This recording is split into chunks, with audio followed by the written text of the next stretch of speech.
Good afternoon students.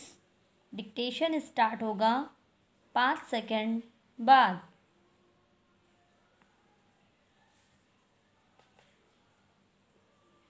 Start. महोदय, कोसी नदी, जिसे शोक और दुख का सूचक माना जाता है, इस वर्ष फिर अपने प्रकोप से महान हानि का कारण बनी। अब इस नदी पर काबू पाने और इसकी उपद्रवी लीला समाप्त करने के लिए भी योजना तैयार हो गई है। इस योजना की रूपरेखा तैयार हो चुकी है और निर्माण का काम हाथ में लिया जा चुका है। आशा है इस योजना के निर्माण से बड़े पैमाने पर जनसाधारण को सेवाएं उपलब्ध होंगी। जब यह नया परीक्षण सफल होगा तो महान योजनाओं के निर्माण में और भारत की महान जनशक्ति के उपयोग के संबंध में हमारी जानकारी और अनुभव में महत्वपूर्ण वृद्धि होगी। औद्योगिकीकरण के क्षेत्र में उन्नति, उत्पादन में और अधिक वृद्धि और भारत की प्रति व्यक्ति आय में वृद्धि विचाराधीन वर्ष की कुछ महत्वपूर्ण बातें हैं। औद्योगिकीकरण के साथ ही रोजगार के क्षेत्र को विस्तृत करने के प्रयत्न भी बराबर जारी हैं।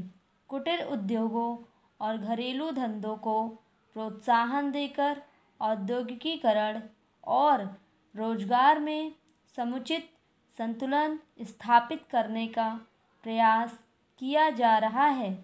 यह बात सभी स्वीकार करते हैं कि यदि भारत के जनसाधारण को उदासीनता और हार मानने की भावना से मुक्त करना है तो बढ़ती हुई बेरोजगारी को दूर करने का उपाय करना होगा। इस दिशा में घरेलू उद्योग धंधे बहुत से लोगों को आंशिक या पूर्ण उपयोगी काम देकर इस समस्या का बहुत कुछ समाधान कर सकते हैं।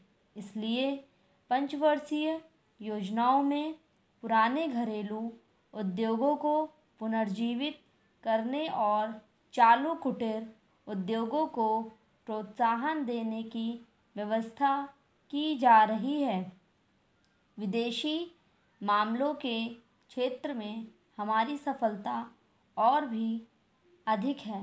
हमारी नीति, जिसमें सक्रिय और सदस्य तटस्थता की नीति कहना चाहूँगा, वास्तविक व्यवहार में किसी भी देश अथवा यहाँ के लोगों को अपना शत्रु ना समझने की नीति है।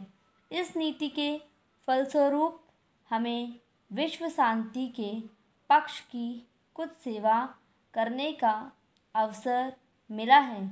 हम प्रसन्न और आभारी हैं कि संसार के राष्ट्रों में भारत का स्थान इतना ऊंचा है। इंडोचीन निरीक्षण और नियंत्रण अंतर्राष्ट्रीय आयोग की अध्यक्षता हमने स्वेच्छा से स्वीकार की है और हमारे नागरिक यथा साध्य उस देश में शांतिपूर्ण निर्वाचन संबंधी समस्याओं का सामना कर रहे हैं। हम सभी राष्ट्रीय अथवा अंतर्राष्ट्रीय समस्याओं का निपटारा शांतिपूर्ण ढंग से चाहते हैं। मुझे बहुत प्रसन्नता है कि भारत में फ्रांसीसी बस्तियां और समस्या शांति और सद्भावना के वातावरण में सुलझ चुकी हैं।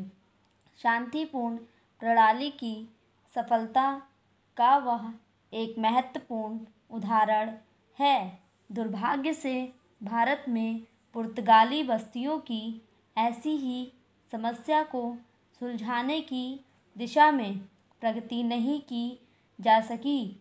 मैं आशा करता हूँ कि पुर्तगाल इन बस्तियों में रहने वाले लोगों के स्वाधीनता के अधिकार को स्वीकार करेगा और फ्रांस और ब्रिटेन की सरकारों का अनुसरण करेगा।